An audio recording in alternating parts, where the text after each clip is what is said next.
Yesus Kristus satu-satunya jalan menuju surga. Ya. Yesus satu-satunya jalan menuju surga. Saya mau ajak kita membuka di dalam Yohanes pasalnya yang ke-14. Yohanes 14 ayatnya yang ke-6.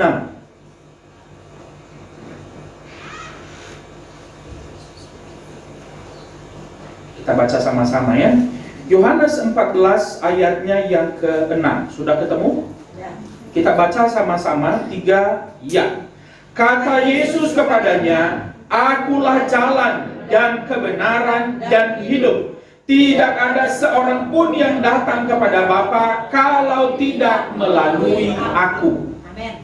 Ya. Kemudian Kisah Rasul pasal 4 ayatnya yang ke-12. Kisah pasal 4 ayatnya yang ke-12. Kita baca juga sama-sama. Kisah Rasul pasal 4 ayat 12 dan keselamatan 3 ya.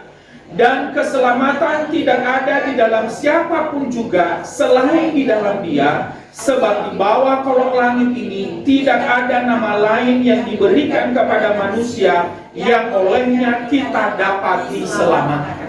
Jadi kalau Yesus berkata, "Aku jalan dan kebenaran dan hidup."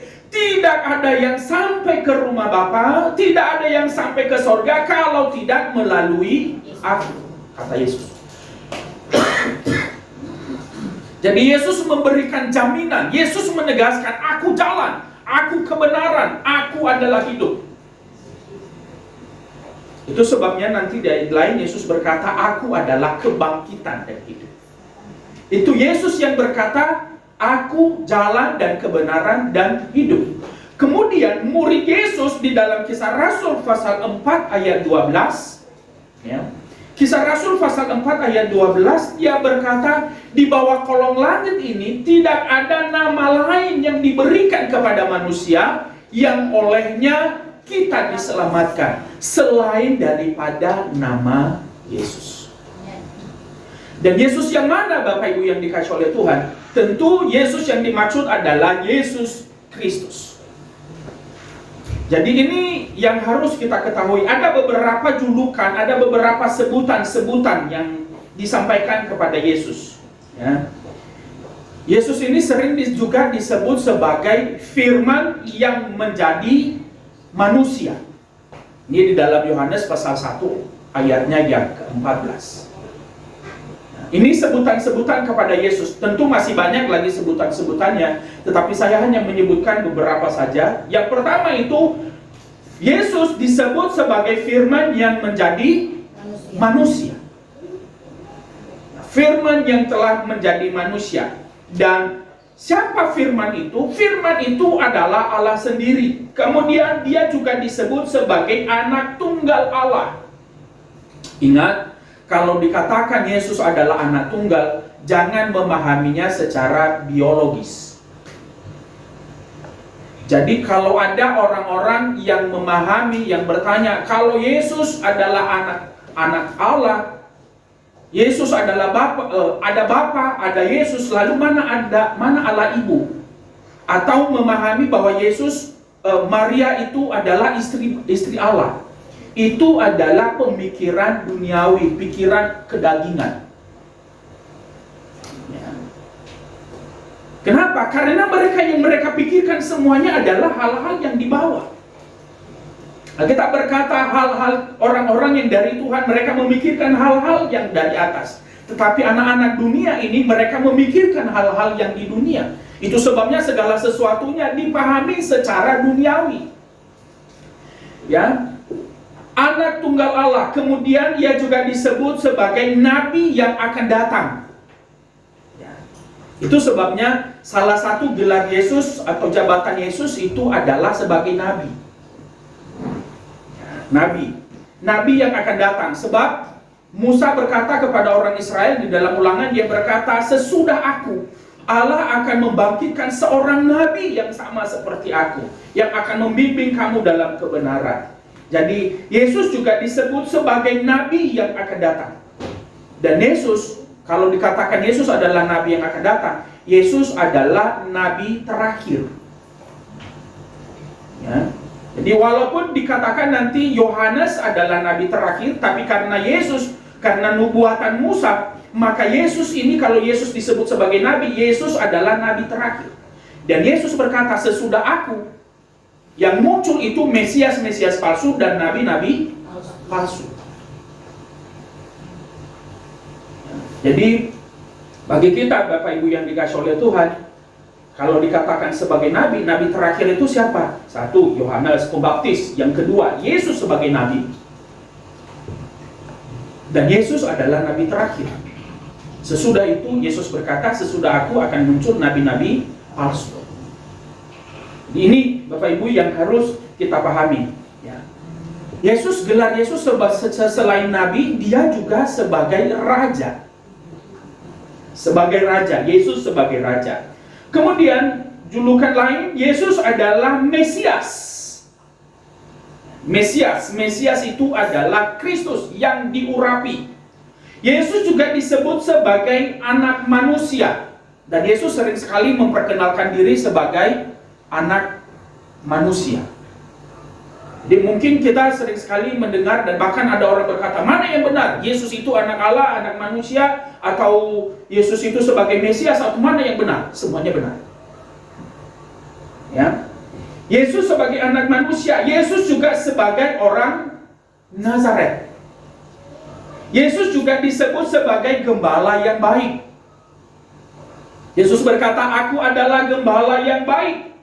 Minggu lalu kita sudah beberapa minggu yang lalu kita sudah mendengar Yesus berkata, aku adalah pokok anggur yang benar. Yesus juga dikenal sebagai pokok anggur. Yesus dikenal sebagai pokok anggur. Dan Yohanes Pembaptis menyebutkan Yesus itu sebagai pembaptis dengan roh dan api. Ada banyak sekali sebutan tentang Yesus. Yesus adalah pembaptis dengan roh dan dengan api. Selain itu, Yesus juga disebut sebagai terang dunia. Yesus berkata, akulah terang dunia. Dan kamu juga adalah terang dunia. Artinya orang-orang percaya juga adalah terang dunia. Yesus juga berkata, aku adalah kebangkitan dan hidup. Ini julukan-julukan yang diberikan kepada Yesus. Yesus dikenal sebagai kebangkitan dan hidup. Kemudian ia juga disebut, yang hari ini kita baca, Kristus adalah jalan dan kebenaran dan hidup. Dan selanjutnya Yesus juga disebut sebagai guru dan Tuhan. Yesus disebut, dikenal sebagai guru dan Tuhan. Jadi kalau ada orang berkata, di mana, kapan Yesus? Atau orang berkata, Yesus tidak pernah mengatakan bahwa dia adalah Tuhan. Bapak Ibu yang dikasih oleh Tuhan, yang pertama, kalau dikatakan Yesus tidak pernah menyatakan dirinya, akulah Tuhan. Yang pertama, hanya orang yang gak percaya diri yang berkata, akulah ini. Ya, akulah ini.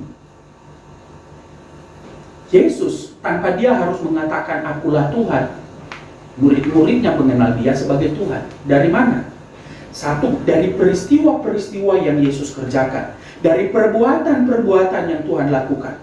Kenapa mereka mengetahui bahwa itu adalah Tuhan? Karena orang Yahudi adalah orang-orang yang sangat percaya kepada Tuhan.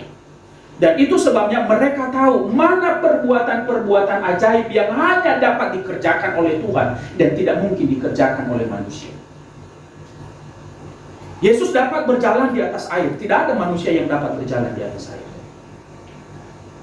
Film-film Indonesia, film-film Tiongkok mungkin berjalan, lari di atas air. Ya, tapi itu sejauh ini yang kita lihat hanya di film. Kemudian Yesus juga menenangkan gelombang yang sedang mengamuk. lautan atau danau yang sedang mengamuk karena ombak yang besar, angin kencang, angin ribut. Yesus tenangkan, dia bilang, tenanglah, tenang. Tidak ada yang bisa melakukannya.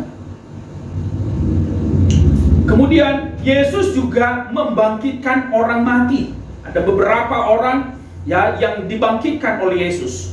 Mungkin ada orang berkata di dalam perjanjian lama juga ada yang dibangkitkan. Elia membangkitkan orang mati, ya kan? Elisa juga membangkitkan orang mati. Tapi saya mau memberitahu perbedaannya. Elia membangkitkan orang mati dengan berdoa kepada Tuhan. Tuhan, dengarkanlah aku, hidupkanlah anak ini. Yesus, dia membangkitkan, dia tidak berdoa, dan dia hanya memerintahkan orang mati. Ketika Lazarus dia bangkitkan, apakah dia berdoa? Yesus hanya berkata, Lazarus, bangunlah, keluarlah. Dia memerintahkannya, dia keluar. Kemudian anak seorang janda yang sedang menuju ke kuburan, Yesus juga hanya berkata, hei anak muda, bangunlah, bangun. Artinya bahwa kuasa ada di dalam diri Yesus. Lalu anak seorang perwira yang sudah mati, Yesus hanya berkata, talitakum, bangkitlah. Jadi kalau Elisa dan Elia melakukan mujizat membangkitkan orang mati, itu bukan datangnya dari diri mereka sendiri, tetapi Yesus membangkitkan orang mati. Yesus meredakan angin ribut. Yesus melakukan banyak mujizat. Itu berasal dari dirinya sendiri. Ia juga mengusir setan dari seorang yang kerasukan setan. Satu orang dirasuk banyak setan. Berapa banyak setan? Legion. Itu yang orang gila di Gerasa. Ya. Kalau sekarang ini di Indonesia kan nggak disebut orang gila ya, orang ODGJ, ya ODGJ, ya ya. Nah, orang dengan gangguan jiwa. Nah, tapi di dalam Alkitab orang gila, orang yang kerasukan setan. Tahu berapa banyak setannya di dalam orang itu? Banyak, bukan hanya 2000. Dia berkata, siapa namamu? Ketika Yesus bertanya, siapa namamu? Aku Legion. Legion itu, kalau satu waktu saya bertemu dengan seorang para keamanan tentara, satu legion itu katanya 5.000 pasukan, 5.000 orang. Jadi dalam satu orang dirasuk oleh 5.000 setan. Makanya Alkitab berkata orang itu biar dirantai oleh, dia diikat dengan rantai, rantai itu diputuskannya dengan gampang. Ya, rantai itu diputuskan dengan gampang, dengan mudah. Tapi begitu ketemu dengan Yesus, ia tersungkur di depan Yesus dan dia berkata, Yesus orang Nazaret, anak Allah yang hidup, apa urusanmu dengan kami? Jangan engkau menghukum kami sebelum waktunya. Nah, ini sesuatu yang berbeda. Iblis mengenal siapa Yesus, tapi manusia tidak mengenal siapa Yesus. Beberapa waktu yang lalu, ini menunjukkan manusia ini sering sekali lebih rendah dari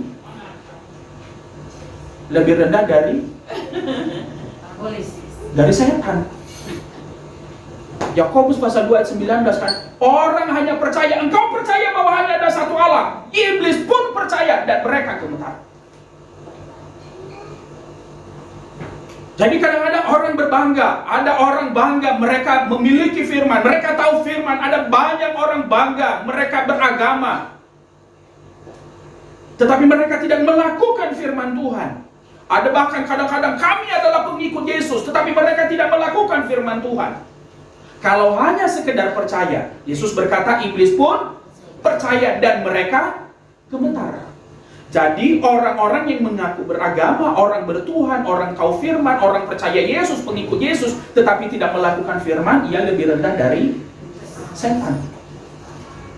Nah sekarang, iblis mengenal siapa Yesus. Iblis tahu bahwa satu waktu Yesus inilah yang akan menghukum mereka. Dan dia berkata, Yesus jangan engkau menghukum kami sebelum waktunya. Mereka taat tunduk kepada Yesus. Tetapi manusia tidak mengenal siapa Yesus. Bahkan banyak sekali orang menghina Yesus. Nah, hati-hati kita sebagai umat Tuhan, orang-orang percaya, orang-orang Kristen, hamba-hamba Tuhan, hati-hati. Jangan sampai tidak mengenal Yesus yang kita layani. Jangan sampai tidak mengenal Yesus yang kita sembah ini. Lalu mereka berkata, Yesus, jangan engkau menghukum kami, suruhlah kami, izinkanlah kami masuk ke dalam babi-babi itu. Ada sekumpulan babi. Alkitab berkata ada berapa banyak babi? Ada 2000 babi. Nah, kalau begitu 5.000 babi dibagi 2.000 babi, berarti satu babi ada berapa setan? Berapa? 2,5 setan. Ya kan? Jadi wajar saja kalau babi itu langsung masuk terjun ke jurang. Mungkin ada orang berkata, wah, Yesus ini merugikan orang nih. Yesus ini merugikan bisnis orang, mematikan bisnis orang. Saya mau memberitahu bahwa jiwa saudara dan saya jauh lebih berharga dari babi-babi itu. Saudara dan saya jauh lebih berharga dari segala dunia, dari seluruh dunia ini. Amin. Kita ini berharga. Amin. Kita lebih berharga. Manusia ini lebih berharga dari uang yang ada di dunia ini. Itu sebabnya Yesus mengorbankan 2.000 babi itu. Sekarang ini babi berapa Bapak Ibu? 100. Mahal loh. Bisa, jangan daging babi jauh lebih mahal dari daging sapi. Ya kan? Nah, kalau satu ekor babi bisa berapa juta itu satu ekor? 4 sampai 5. Bisa 4 jutaan. Ya. 4 juta kali 2.000 babi. Untuk yang sekarang ini ya. 8M. Nah, itu dia. Demi satu orang. Kalau hari ini dihargai hari ini 2.000 ekor babi 8M hanya untuk menyelamatkan satu jiwa. Itu sebabnya Alkitab berkata satu orang bertobat, sorga bersorak-sorak, ya, berlaksa-laksa malaikat di sorga bersukacita. Itu sebabnya saya mau katakan saudara dan saya ini sangat berharga. Jangan pernah merendahkan diri sendiri dan jangan pernah merendahkan orang lain. Jangan pernah merendahkan anak-anak Tuhan yang lain. Ya. Jadi Bapak Ibu yang dikasih oleh Tuhan, ini sebutan-sebutan kepada Yesus, Guru dan Tuhan. Dia adalah Tuhan. Itu yang pertama saya katakan tadi. Kenapa? Kalau betul Yesus tidak menyatakan dirinya sebagai Tuhan, tetapi ternyata di dalam Alkitab Yesus berkata, aku adalah Tuhan dan Guru. Ya. Misalnya di dalam Yohanes pasal 13 ayat 13 dia berkata, kamu mengatakan aku Guru dan Tuhan, dan katamu itu betul. Apa yang engkau katakan itu benar. Demikian, aku adalah Guru dan Tuhan. Ada lagi orang berkata, nah tapi dalam terjemahan lama kan sebenarnya bukan Tuhan, tapi Tuan. Jangan hanya dipahami dalam terjemahan bahasa Indonesianya. Kalau dalam terjemahan bahasa Yunaninya, aslinya, konteksnya waktu itu, ya, dan teksnya itu, Tuan itu disebut sebagai kurios. Kurios itu kalau diterjemahkan dalam bahasa Inggrisnya diterjemahkan sebagai Lord atau Majesty, sebagai Tuhan. Memang kalau dalam bahasa Inggris, ya, Lord itu kepada Tuhan yang di dunia juga sering disebut sebagai, misalnya majikan, itu juga disebut Lord. Itu juga disebut sebagai Majesty, sebagai yang mulia. Tetapi kalau kita lihat dalam tata bahasa Yunani, kata kurios ini disebut, ini ditujukan kepada Yesus sebagai pemilik segala sesuatu, pemilik segala ciptaan. Jadi Bapak Ibu yang dikasih oleh Tuhan, jangan bingung dan jangan kendor imanmu ketika orang berkata, ada orang yang mengatakan Yesus tidak pernah mengatakan dirinya sebagai Tuhan. Yesus mengatakan dia adalah Tuhan dan Raja. Aku adalah Guru dan Tuhan. Yohanes pasal 13, ya, lebih baik kita baca. Yohanes 13 ayat 13. Bisa ada, silakan seorang yang membaca untuk kita.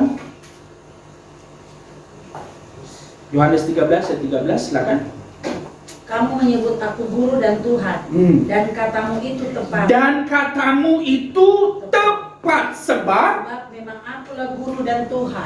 memang betul aku guru dan aku Tuhan. Jadi apakah betul Yesus tidak pernah mengatakan dirinya Tuhan? Yesus mengatakan dia adalah Tuhan. Nah, hari ini Bapak Ibu yang dikasih oleh Tuhan, yang kita baca hari ini, dia berkata, akulah jalan dan kebenaran dan hidup. Karena dia adalah Tuhan, dia adalah guru, itu sebabnya ia mengatakan, aku adalah jalan dan kebenaran dan hidup. Dan hanya dia yang berani menjamin untuk bisa membawa orang masuk surga itu, hanya Yesus. Sejauh ini yang saya baca, Bapak Ibu, yang saya pelajari, tokoh-tokoh di dunia ini, ada banyak tokoh di dunia ini. Ada banyak nabi di dunia ini. Ya, di dalam Israel ada banyak nabi, ada banyak rasul. Tetapi hanya Yesus yang berani berkata, aku adalah jalan dan kebenaran dan hidup. Karena memang ia betul tahu, ia betul Tuhan. Hanya Tuhan yang berani menjamin siapa yang masuk surga, siapa yang tidak. Hanya Yesus, hanya Tuhan yang menjamin orang-orang siapa yang bisa masuk surga, siapa yang tidak. Itu sebabnya Yesus berkata di dalam Markus pasalnya yang ke-16. Nah ini kita lihat ya. Markus pasal 16 ayat 15.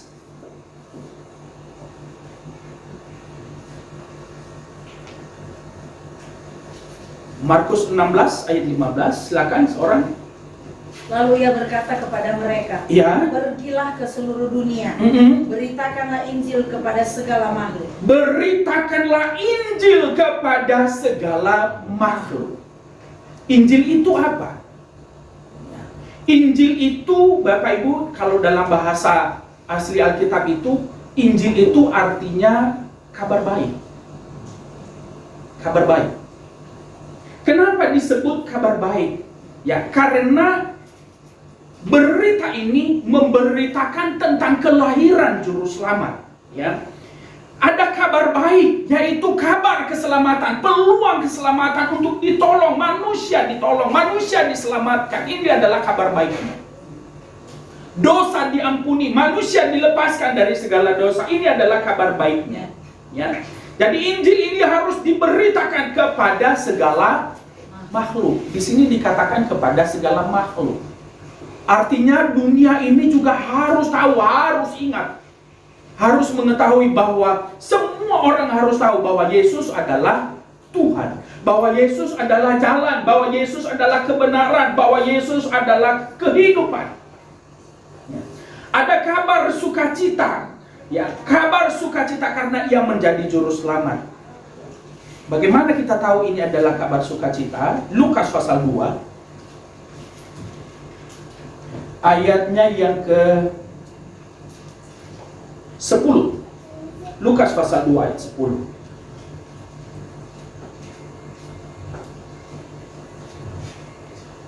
Silakan. Lalu kata malaikat itu kepada mereka, Ya. jangan takut. Jangan takut. Sebab sesungguhnya aku memberitakan kepadamu kesukaan besar untuk seluruh bangsa. Aku memberitakan kepadamu kesukaan besar untuk seluruh bangsa. Bukan kesukaan kecil, bukan kabar gembira yang biasa, tetapi ini adalah kesukaan besar. Untuk siapa? Untuk seluruh bangsa. Apa itu ayatnya yang ke-11? Hari ini telah lahir bagimu juru selamat. Juru selamat, yaitu Kristus Tuhan di kota Daud. Jadi ini adalah Injil itu, ini adalah kabar sukacita itu, ini adalah kabar yang besar itu, yaitu hadirnya juru selamat di dunia ini. Hadirnya juru selamat, hadirnya Kristus Tuhan di kota Daud. Ini adalah kabar sukacita. Dan kita bersyukur hari ini kita telah mendapatkan kabar sukacita itu. Amin. Dan jangan pernah melepaskannya. Amin. Jangan pernah membuangnya, jangan pernah meninggalkannya, sebab di dalam Kristus ada jaminan hidup. Amin.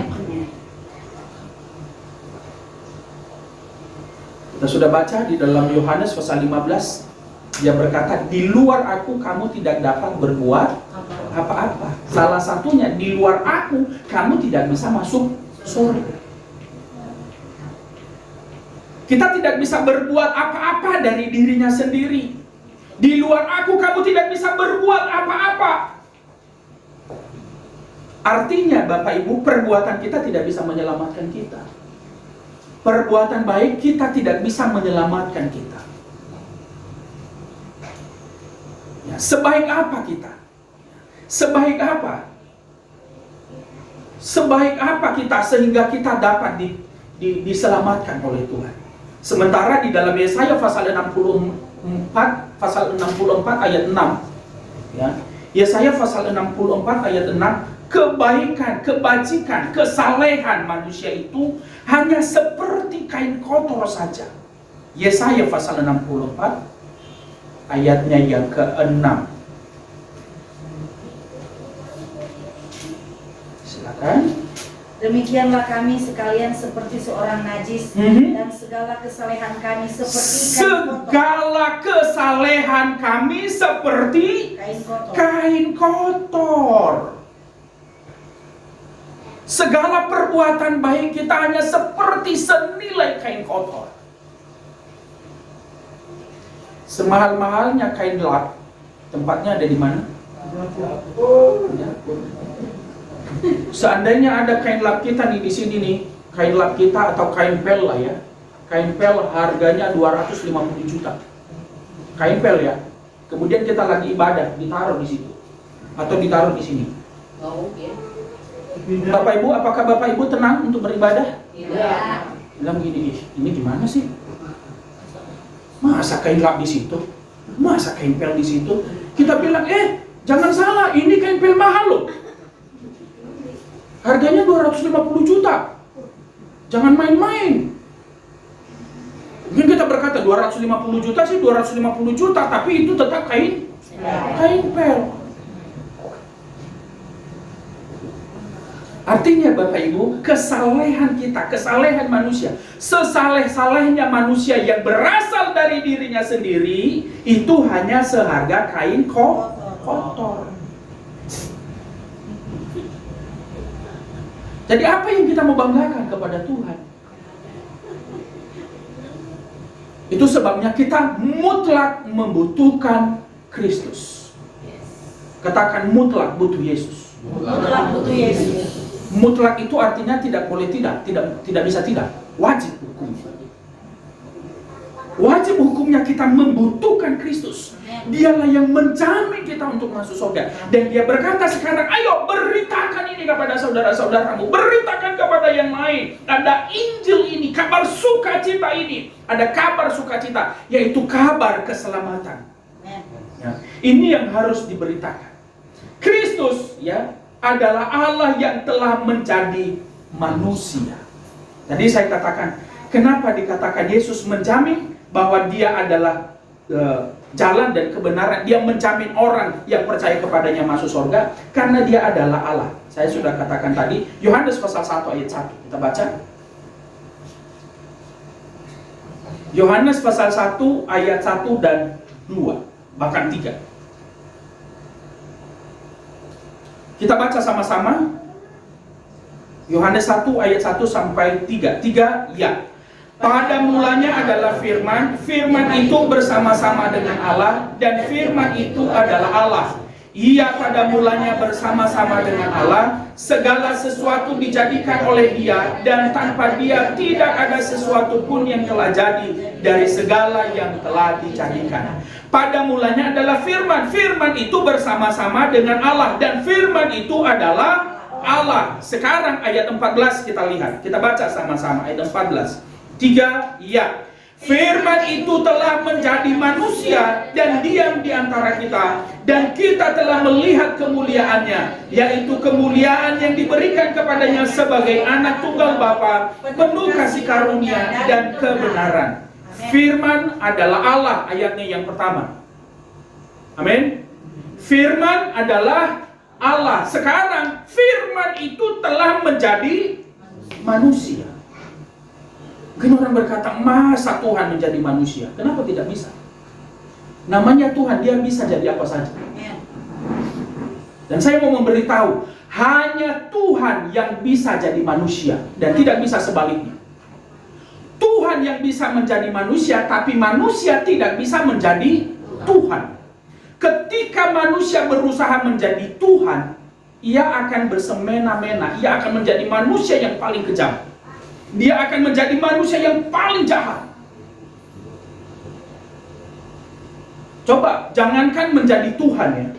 Jangankan menjadi Tuhan. Ketika seseorang saja merasa diri lebih baik dari orang lain, kira-kira apa perbuatannya? Dia semena-mena. Ketika manusia menempatkan diri sebagai Tuhan, dia akan semena-mena terhadap orang lain. Itu sebabnya manusia tidak bisa jadi Tuhan, tetapi Tuhan bisa menjadi manusia. Ini yang harus kita lihat Bapak Ibu. Jadi makanya itulah orang-orang yang merasa diri benar ya, apalagi beberapa waktu yang lalu kita dengar ketika orang berhenti bertumbuh, ketika orang berhenti berbuah, dia taunya hanya menilai. Dan lama-lama dia menilai, dia melihat kekurangan orang lain. Kalau orang menilai kan umumnya manusia ini menilai apa? Menilai kekurangannya, betul? Jarang sekali orang menilai kebaikan. Kalau saya mau sampaikan di sekarang, saya mau berikan tugas kepada saudara. Coba saudara pikirkan apa yang menjadi kelemahan saya misalnya, atau kelemahan sesamamu. Misalnya catatkan 10 saja. 10. Bisa cepat? Bisa. Ketika dikatakan sekarang, coba tuliskan apa yang menjadi kebaikanmu. Biasanya kalau menuliskan kekurangan kejahatan orang jauh lebih mudah. Cepat ya. Cepat. Kalau kebaikannya. Tapi disuruh catatkan apa yang menjadi kebaikannya. Lama. Apa ya? Baik dia sama gue sekali doang. Nah itu. Baiknya cuma sebentar. Ada maunya. Nanti Bapak Ibu bisa coba nanti di rumah ya. Iya. Coba di rumah.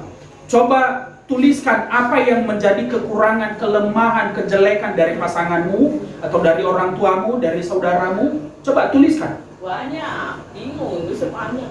Ukurannya coba lihat, sesuaikan dengan waktu yang buat timernya. Kemudian coba catatkan kelebihannya. 10 saja. Mana yang lebih cepat? Nulis ya. Iya, kejelekannya itu banyak sebuku.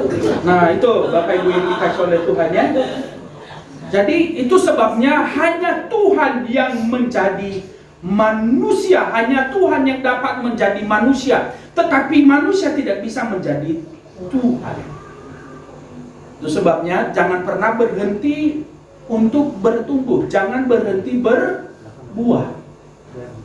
Sebab kalau tidak, orang yang berhenti akan bertumbuh, orang berhenti bertumbuh, orang berhenti berbuah, dia nanti lama-lama akan memposisikan diri sebagai Tuhan. Dan dia hanya menilai kekurangan orang.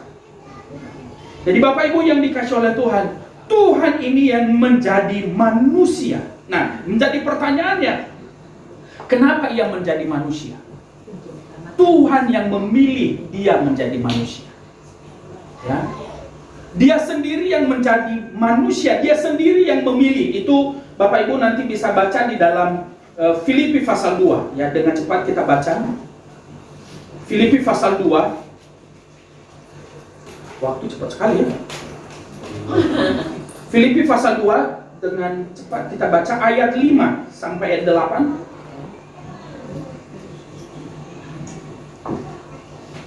Silakan seorang.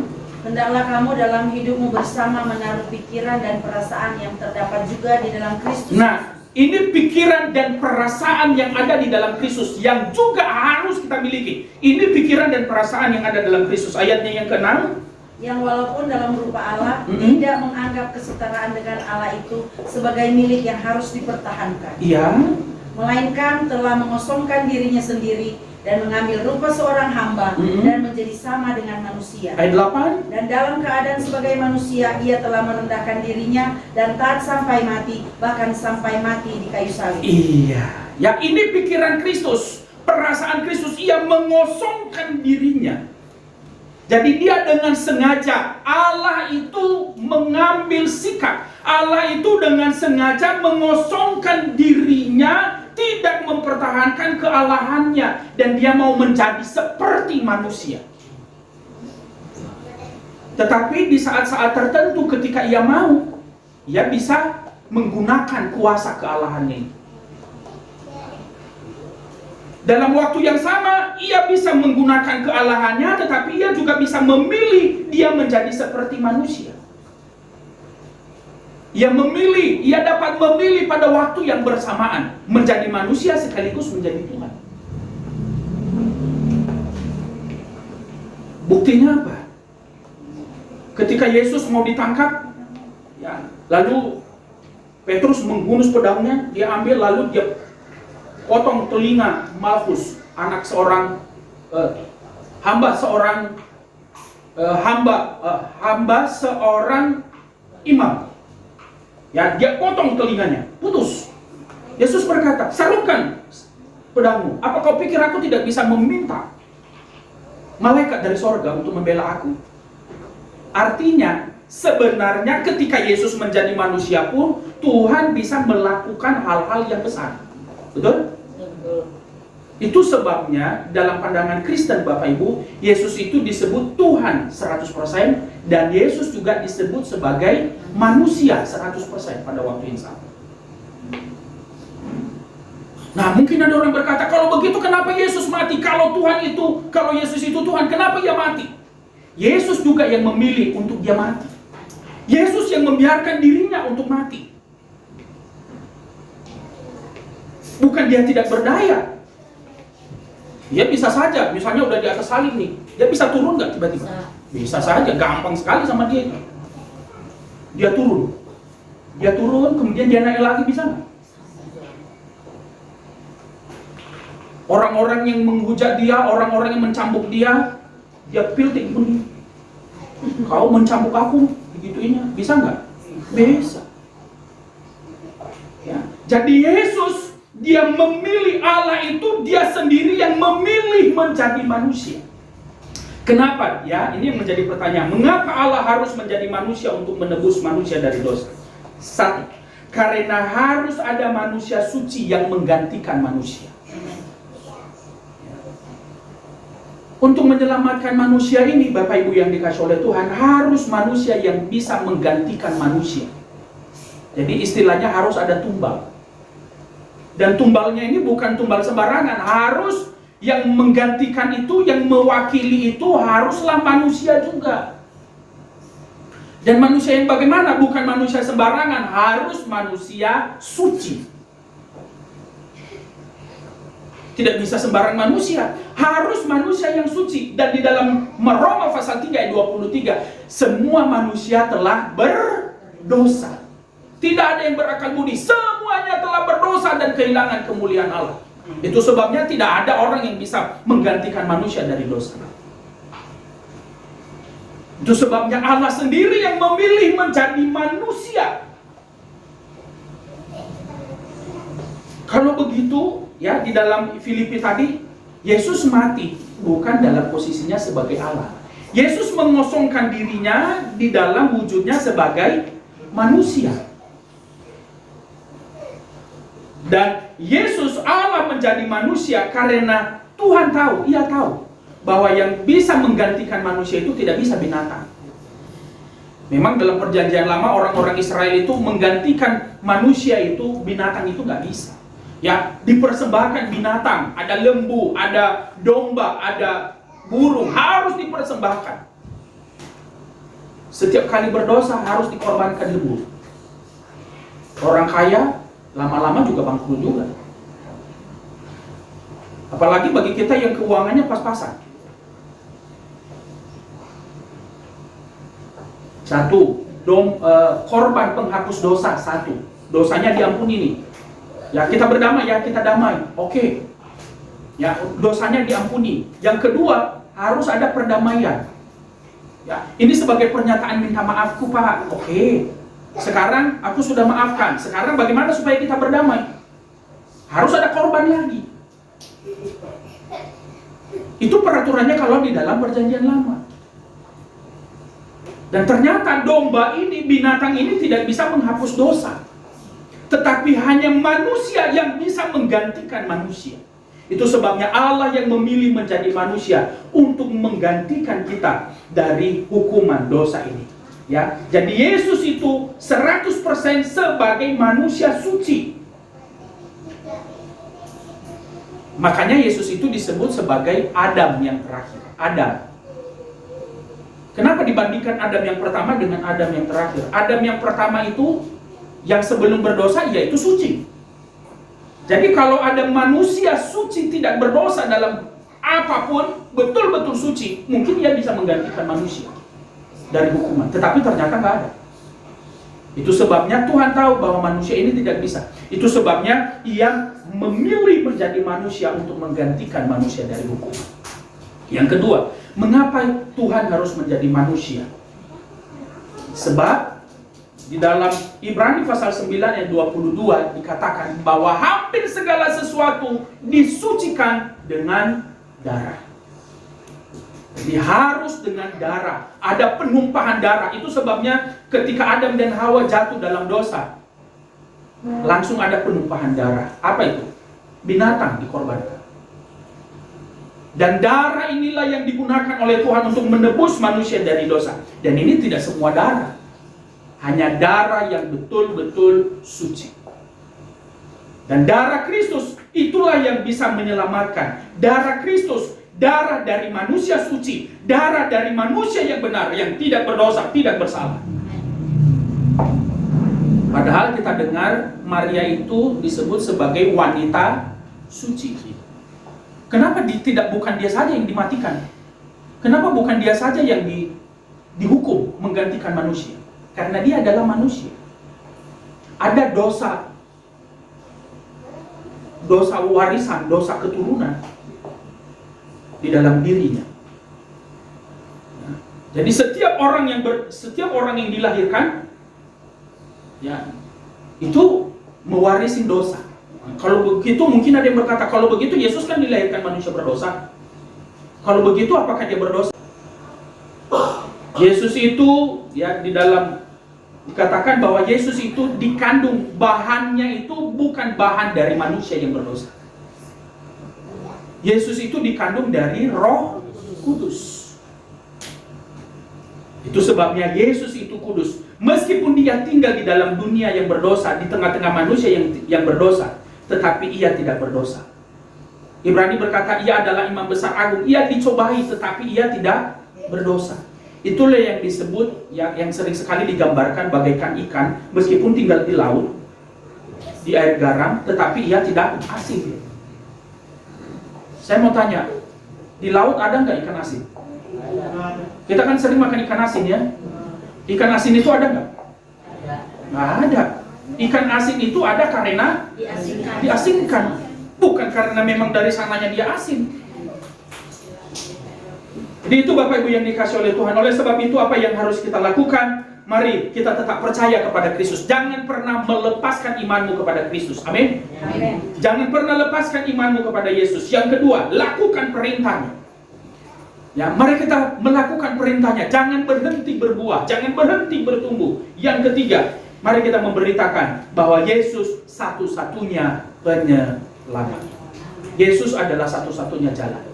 Tadi di dalam Yohanes pasal 14 ayat 6 dia berkata, akulah jalan dan kebenaran dan hidup. Tidak ada yang sampai ke dalam rumah Bapa kalau tidak melalui aku. Sekarang kita sudah ada di dalam Kristus. Jangan pernah meninggalkan Tuhan. Jangan pernah meninggalkan Allah. Jangan pernah keluar dari kasih karunia Tuhan. Tuhan menolong kita. Tuhan memberkati kita semua. Amin.